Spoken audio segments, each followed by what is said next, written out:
శుభ్రమైన టీషర్ట్ వేసేటువంటి అన్ని కనపడేలాగా పై దాని మీద నినాదం. ఇంకా అవతల వాడు ఎలా అవుతున్నాడు, 18 ఏళ్ల వాడు 55 ఏళ్ల వాడు మేమే ఆగలేము. పంతులు గారు మేము చేసేస్తే ఆగుతారు మీరు. చీరలోను మీ అందం నిండుగా కప్పుకునే బట్టల్లోనే ఉంటుంది తప్పితే సామాను కనపడే దాంట్లో ఏం ఉండదు. నువ్వు చెప్పడానికి అమ్మాయిలు ఒక్కసారి ఆలోచించండి. మాకు కొంచెం ప్రమాదకరమైన వేషం ఏమొచ్చిందంటే జీన్స్ టీషర్ట్ వచ్చింది. అవయవాలు పొందిగ్గా బిగువుగా కనపడుతుంటే కుర్రాడు ఎవడన్నా ఊరుకోగలండి? అసలు మనం ఎందుకు ప్రదర్శించాలి? నా హక్కు అంటే ఏం చెబుతారమ్మా, అది వాడి హక్కు. ఇది రేపు చేయడం అబ్బాయిల హక్కు. చేస్తామని సిద్ధాంతం పెడితే సౌదీ అరేబియాలో గానా వాళ్ళ హక్కులు పోతాయి. ఇప్పుడు అమ్మాయిలో మీకు చెప్తున్నాను, మీరు గొడ్డ ముక్కలు ఇప్పుకొని తిరగని మీ స్వేచ్ఛ ఇంపార్టెంట్, మీ సేఫ్టీ ఇంపార్టెంట్. ప్రపంచంలో రాబోయే 100 సంవత్సరాల్లో ఏ ఆతుగాడైనా మిమ్మల్ని ప్రశ్నిస్తే ఈ వీడియో చూపించండి. శివాజీ ఎంత దొంగ కొడుకంటే నా అంబిషన్ 10th క్లాస్ ఫెయిల్ అయిపోయి వాడు చెప్పడం మీరు వినడం, ఇదంతా సినిమా ప్రమోషన్ కోసం చేస్తున్న రాజకీయం. ఈ ఎక్కడుంటే అక్కడ పేకన. ఎందుకు చెప్తున్నానంటే ఈ రాజకీయాల చెదగది 10 సంవత్సరాల అజ్ఞాతంలోకి వెళ్ళిపోయి మొన్న సినిమాల్లోకి వచ్చి మంగపతి అని చెప్పి యాక్టింగ్లు. ఇంకా ఆడవాళ్ళు మీరు ఊడుకుంటే గనక ప్రతి సినిమా రిలీజ్ ఫంక్షన్లో ఈ వచ్చి ఆడపిల్ల ఎలా ఉండాలి, అలా ఉండాలి, అలా ఈ ఎవడండి ఆడపిల్లల గురించి చెప్పడానికి? బీహార్లో కడుపుతో ఉన్న గోమాతని 8 మంది బలాత్కారం చేశారు, రేప్ చేశారండి. కడుపుతో ఉన్న మేకని ఢిల్లీలోని 6 మంది అబ్బాయిలు రేప్ చేశారు. తర్వాత 2025లో 56 కుక్కలని రేప్ చేసాం మనం. కేసులు కూడా నమోదయ్యాయి. అంటే ఇంట్లో ఉన్న కుక్కల్ని రేప్ చేసేస్తామంట. 3 వస్తే ఏం చేస్తాం చెప్పు? ఇక్కడ శివాజీ మీరు జాగ్రత్తగా చెప్పాల్సింది ఏంటంటే ఆడపిల్లలకే కాదు, నువ్వు 10th క్లాస్ ఫెయిల్ అని విన్నాను, మీ అమ్మాయి అమెరికాలో చదువుకుంటున్నారు కాబట్టి నువ్వు చెప్పాల్సిన విషయం ఏంటంటే ఆడపిల్లలు మీరు చీర కట్టుకోవాలి, దానితోని మీ ఇంట్లో ఉన్న కుక్కలకి కూడా చీరలు కట్టాలి. ఎందుకంటే కుక్క పిల్లల్ని కూడా మన వాళ్ళు రేపులు చేసేస్తారు. తర్వాత గరికిపాటి నరసింహారావు గారు 65 సంవత్సరాల మీకు 3 వస్తుంది అన్నారు కాబట్టి అదే పనిగా కుక్కల్ని కూడా కొంచెం చూడమని చెప్పండి. కుక్కల్ని రేపు చేయకూడదు. దానికి తోడు మేకల్ని, ఆవు అంటే మన అమ్మ అండి. సనాతన ధర్మంలో తల్లిని రేపు చేయడం ఎంతవరకు న్యాయం? మీరు ఎలాంటి వాటిని మాట్లాడరు, ఎవరు మాట్లాడరు. నేను మాట్లాడితే నన్ను విధవా అంటారు. ఇది ఎక్కడ న్యాయం చెప్పండి? గరికిపాటి గారికి టీషర్టును జీన్ ప్యాంట్ ఆడవాళ్ళు వేసుకుంటే నచ్చదని అంటున్నారు. నేను అబ్బాయిలు వేసుకుంటున్నారు కదండి అంటే అవన్నీ నాకు తెలియదు. ఆడవాళ్ళు పద్ధతిగా ఉండాలి, చీరలు కట్టుకోవాలన్నారు. ఓకే, అది ఆయన పెద్ద ఆయన కాబట్టి నేను ఆయన్ని తిట్టలేదు. కాకపోతే కొన్ని పదాలు వారాను, దాన్ని వెనక్కి తీసుకుంటూ క్షమాపణలు కోరుకుంటున్నాను. ఇంకా శివాజీ గారిని ఆయన సామాన్లు అన్నందుకు నేను తిట్టాను, ఆయన వెనక్కి తీసుకున్నారు, నేను వెనక్కి తీసుకున్నాను. Problem solve. ఒక్కసారి ఈ ముఖేష్ గారు ఏం మాట్లాడుతుండ వినండి. ఇండియా వస్తే కన్నా బయట నుండి నేను ఉండడమే శ్రీరామ రక్ష దేశానికి. నేను బయట నుండి అన్ని సాధిస్తాను. చూడు, బయట నుండే సాధిస్తాను. రాని ఇండియా తల కిందులుగా తపస్సు చేసి ఒక్క లాభం చెప్పి ఇండియా రావడానికి. పొల్యూషన్ అన్ని పొల్యూషన్, దరిద్రం. రేపు నా కూతురు పుడితే రేపు చేసేస్తే నాకెందుకు ఇది అర్థం? నేను రాను. చూసారు కదా, ఇండియాకి రాడు, పొల్యూషన్, బొక్క, నా కూతురు పుడితే రేప్ చేస్తారంట. అరే నువ్వే నీ కూతురు వయసున్న అమ్మాయిని రేప్ చేసినా అని చెప్పినావు. అదే 1000 రూపాయలు ఇచ్చి నేను 14 years ఉన్న అమ్మాయితో నేను ఎంజాయ్ చేసినా అని చెప్పినావు. నీ గుద్ద కిందకి 40 ఏళ్ళు వచ్చినాయి, 45 ఏళ్ళు వచ్చినాయి. నీకు 25 ఏళ్ళకి పెళ్ళైంది అనుకున్నా కూడా నీకు 20 ఏళ్ళ కూతురు ఉంటది. నువ్వు 14 years అమ్మాయితోని 1000 రూపాయలు ఇచ్చి అని చెప్పేసి నువ్వు అదేదో పెద్ద ప్రౌడ్ గా గర్వంగా చెప్పుకుంటున్నావు. చెత్తనా కొడక, అసలు నీకు ఏమన్నా ఉందారా? అన్నం తింటున్నావు, కడుపుకి పీ తింటున్నావారా? విజయండి, ఇండియా అంటే తూ అంట. ఏముంది ఇండియాలో? పొల్యూషన్, బొక్క, దరిద్రం అంట. ఇండియా అంటే దరిద్రం. ఈ నా కొడుక్కి ఇక్కడి నుంచి ఉన్న డబ్బులు కావాలి, ఇక్కడ సబ్స్క్రైబర్స్ కావాలి, అందరు కావాలి. వీడికి మన దేశం గురించి ఈ నా కొడుకు ఎప్పుడైనా, అప్పుడేమో పోయి చైనా వాళ్ళది సంకనాకండి చక్కరేసుకొని అంటాడు, ఇప్పుడేమో ఈ ముండా కొడుకు ఇండియా అంటే దరిద్రం, చెత్త అంట. మీరు అసలు ఇంత దరిద్రుని, ఇంత పుండాకూరుని ఎట్లా ఫాలో అవుతారో నాకైతే తెలియదు. మీరు నిజంగా ఇండియన్స్ అయితే మాత్రం ఈ నా కొడుకు అకౌంట్ కి వెళ్ళి ఇన్స్టాగ్రామ్ లో, యూట్యూబ్ లో రిపోర్ట్లు కొట్టండి. మీరు నిజమైన ఇండియన్ అయితే ఖచ్చితంగా రిపోర్ట్లు కొట్టాలి మీరు ఈ చెత్త నా కొడుక్కి. మీరు గాని వీళ్ళని ఇప్పుడు కంట్రోల్ చేయలేదా, వీడు మన దేశం గురించి ఇంకా ఎంత దరిద్రంగా అంటే అంత దరిద్రంగా మాట్లాడతాడు వీడు. నా సైడ్ నుంచి అయితే మీ అందరికి రిక్వెస్ట్, దయచేసి వీడికైతే వీడి అకౌంట్ కి రిపోర్ట్ కొట్టండి. అండ్ అంతే, చాలా రోజుల నుంచి మన సబ్స్క్రైబర్స్ కూడా బెట్టింగ్ యాప్స్ పైన ఏంది అనేది నన్ను అడుగుతున్నారు అనమాట. నా రెస్పాన్స్ ఏంటిది అని చెప్పేసి నేనైతే నా నెక్స్ట్ వీడియోలో అయితే నేను క్లారిటీగా నేను దాని గురించి అయితే ఒక ఎక్స్ప్లెనేషన్ ఇస్తా. మీరైతే ఫస్ట్ అందరూ కలిసి ప్లీజ్ వీడి అకౌంట్ కి రిపోర్ట్ చేయండి. మీ సంస్కృతి సాంప్రదాయాన్ని మీ బుద్ధలో పెట్టుకొని కావాలంటే. ఇంత ఎర్రి పప్పలా మాట్లాడుతున్నావు. మన దేశం రూట్స్ నీకు తెలియదు. నువ్వు ఆ దేశం వెళ్ళి వాళ్ళ రూట్స్ మాకు ఎక్స్ప్లెయిన్ చేస్తావు. ఈ రోజు ఎవరితో పడుకున్నా, రేపు ఎవరితో పడుకుంటున్నా, ఇది నాకు ఎంతకు వచ్చింది, అది నాకు ఎంతకు వచ్చిందని. ఈడు మళ్ళీ ఆడవాళ్ళ హక్కుల కోసం లైవ్ స్ట్రీమింగ్. వా, అంటే గుళ్ళని చెదగడింగు. ప్రతి గుడి మీద అర్ధనగ్నంగా ఫోటోలు అవి ఉంటాయి. హిందూయిజం గురించి ఏం తెలుసు అని వాగుతున్నారా? సీతాదేవి, ద్రౌపది రేప్స్ అనుకుంటూ ఏదేదో వాగుతున్నావు. గుళ్ళ మీద అవున్నాయి ఇవున్నాయి, నీకేం తెలుసురా హిందూయిజం గురించి? Hinduism sees life as a whole. Dharma, artha, కామ, మోక్ష, టెంపుల్ ఆర్ట్స్, హ్యూమన్ లైఫ్ లో ఉన్న అన్ని ఆస్పెక్ట్స్ ని కవర్ చేస్తారా, including sexuality, which is considered natural and sacred, not sinful రా బోసిడీకే.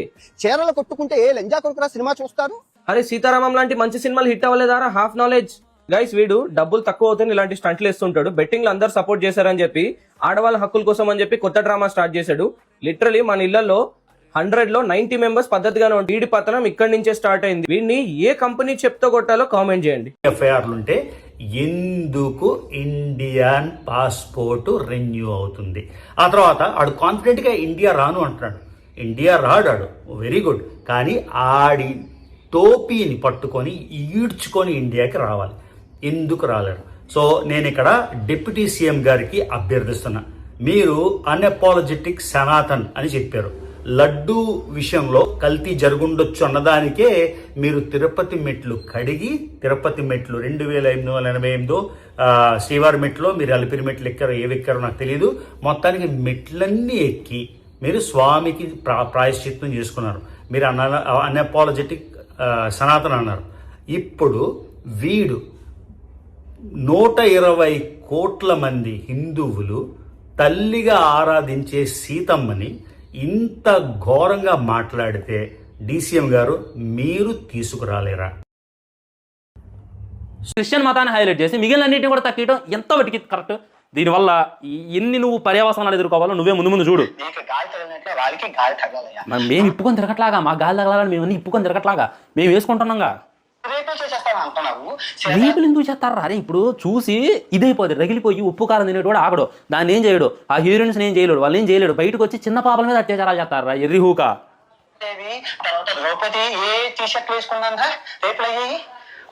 ఏంది మళ్ళీనండి ఫ్రెండ్స్ ఏమంటుండో ఇదేనండి.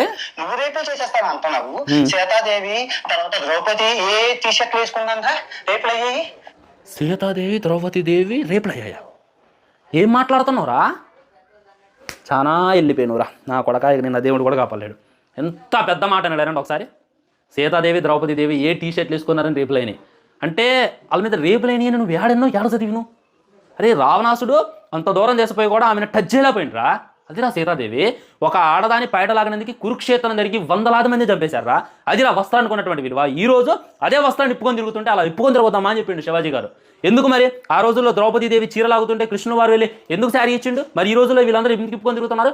అది ఒక వస్త్రానికి ఉన్నటువంటి వాల్యూ. ఒక వస్త్రం గుంజడానికి కురుక్షేత్రం జరిగి 100,000 మంది చచ్చిపోయారు. అది మన హిందుత్వం ఇచ్చేది.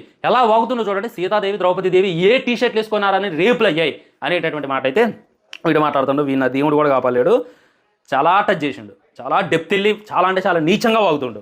ఆ రోజుల్లో రేపు ఏమైనా ఒకసారి చూపిను నాకు. చేయకూడదని చెప్పి అందరూ థాయిలాండ్ లో ఉన్నాము. తల్లి, చెల్లి, మా అమ్మ, నాన్న, అమ్మమ్మ అందరూ కలిపి ఉన్నారు. వాళ్ళ కొడుకు చెల్లి ఏదో తెలుసు, తల్లి ఏదో తెలుసు, ఇక్కడ తెలుసు ఉన్నారా? అది తెలుసు. ఆ సిద్ధాంతం నేర్పించాలి. పరాయి స్త్రీని తల్లిలాగా చెల్లిలాగా చూడాలి. కన్న తల్లి, కన్న తండ్రి నేర్పించాలి. నా కొడక నువ్వే నీతులు చెప్పాలి. తల్లిదండ్రి నేర్పించాలంట. నీ తల్లి నీకు ఇదే నేర్పిందా? కనపడేటటువంటి ఆడవాళ్ళతో తిరుగు. మొన్నే అన్నావు కదా సజ్జనార్ గారితో, సార్ అడుక్కున్నోడికి 66 కూరలు సార్, నేను ఒక్క కూరతో తిన్నాను సార్ అని చెప్పి మన డైరెక్ట్ గాను. అంటే నీ తల్లి చెప్పిందా? ఈ ఆడవాళ్ళ ఇది చూపినన్న, ఆటగాళ్ళలాగా ఆడుకోనన్న, అడ్డమైనంతో బోనన్న, హెచ్ఐవి తెచ్చుకోనన్న, వాళ్ళు ఇండియా రానన్న, ఇక్కడ ఎవరైనా కంటినన్న అని చెప్పి నీ తల్లి నేర్పిందా? నీ తల్లి నేర్పిందా? నీ తల్లిదేనా నీకు నేర్పినటువంటి సంస్కారం? నీ తల్లికి నీ వీడియోలు చూపి నేను చాలా దేశాల్లో ఆడినండి, చాలా పిచ్చుల్లో ఆడినండి అని చెప్పి ఇప్పుడు శివాజీ గారు సామాన్లు అన్నందుకు ఇదేను, నువ్వు డైరెక్ట్గా పిచ్చుతో పోల్చును. లేడీస్ దాని అవయవాల్ని పిచ్చుతో పోల్చి చాలా అంటే చాలా నీచంగా, చాలా అంటే చాలా వర్గాలుగా డిజైన్ చేసినావు. మరి నిన్ను ఏ చెప్పుతో కొట్టాలనేసి అనేటటువంటిది నాకు ఒక్క మొక్క కూడా అర్థం కావట్లా. తప్పుడు మాటలు మాట్లాడే స్థాయికి వాడు ఎదిగిపోయాడు. ఏకంగా సీతమ్మ అమ్మవారిని ఉద్దేశించి, ద్రౌపదిని ఉద్దేశించి వాడు చేసిన కామెంట్స్ ప్రతి ఒక్క హిందూకి రక్తం మరిగిపోతుంది. ఒక హిందువు అని కాదు, నేనేమంటానంటే వాడి హిందూ దేవతల గురించి మాట్లాడేది కూడా మనం ఇక్కడ మాట్లాడుతున్నాం.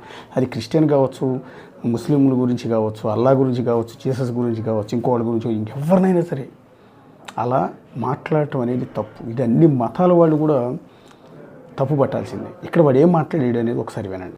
చేసేస్తాను అంటున్నావు. సీతాదేవి తర్వాత ద్రౌపది ఏ టీషర్ట్లు వేసుకున్నారా రేపులు అయ్యాయి? ఆ రోజుల్లోనే రేపు మగవాడికి చెప్పాలా రేపులు చేయకూడదని చెప్పి చేసేస్తాను అంటున్నావు. సీతాదేవి తర్వాత ద్రౌపది ఏ టీషర్ట్లు వేసుకున్నారా రేపులు అయ్యాయి? ఆ రోజుల్లోనే రేపు మగవాడికి చెప్పాలా రేపులు చేయకూడదని చెప్పి సీతాదేవి ద్రౌపదిని రేప్ చేశారంట. వీడికి ఏం తెలుసు? హాఫ్ నాలెడ్జ్ గడు. మేము ఒక చిన్న వీడియో చేయాలి అంటే, లేకపోతే మేము పనిచేసే ఛానల్లో ఒక లైవ్ ఇవ్వాలి అంటే దానికి ముందు ఒక సబ్జెక్ట్ ప్రిపేర్ అవుతాం, గూగుల్లో స్టడీ చేస్తాం. ఎందుకంటే మాకంటే టీవీ చూసే జనం, లేదా సోషల్ మీడియాలో మమ్మల్ని ఫాలో అయ్యే జనం ఎక్కువ తెలియగల వాళ్ళు. మేము చిన్న తప్పు చెప్పినా దాన్ని ఇమ్మీడియట్గా కూడా పట్టుకుంటారన్న భయం మాలో ఉంటుంది. అందుకని గూగుల్ జెమినీనో ఇవాళ రేపు ఆర్టిఫిషియల్ ఇంటెలిజెన్స్ కూడా వాడి సబ్జెక్ట్ నేర్చుకుని తర్వాతే లైవ్లోకి వస్తున్నాం. కానీ ఈ వెధవ, ఈ ముండా కొడుకు రామాయణం గురించి అసలు ఐడియా ఉందా? రామాయణం అందరికీ తెలుసు. ఇవాళ రేపు చిన్న పిల్లలకు కూడా రామాయణం గురించి తెలుసు. రామాయణం సీత, రాముడు, రావణాసురుడు, లక్ష్మణుడు. తెలియంది ఎవరైనా ఉంటారా? ద్రౌపదిని కొంగులు లాగింది ఎవరు? ద్రౌపదికి జరిగిన అవమానం ఏంటి? పంచపాండవులకు వీళ్ళకి మధ్య యుద్ధం, కురుక్షేత్ర యుద్ధం ఎందుకు జరిగింది? అందరికీ తెలిసిందే కదా, అందరికీ జరిగిందే కదా.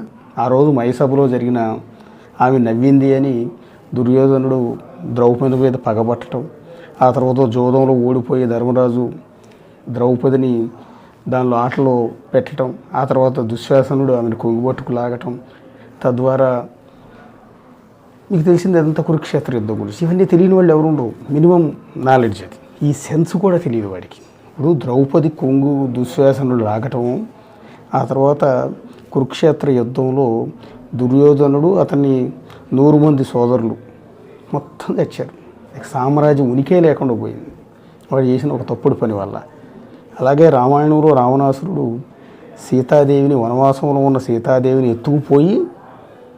ఎత్తుకుపోవటం వల్ల అసలు సామ్రాజ్యమే నాశనం, లంకా దహనం మొదలైంది. చివరికి రావణాసురుడి తెచ్చే పరిస్థితి వచ్చింది. ఇవి జరిగింది.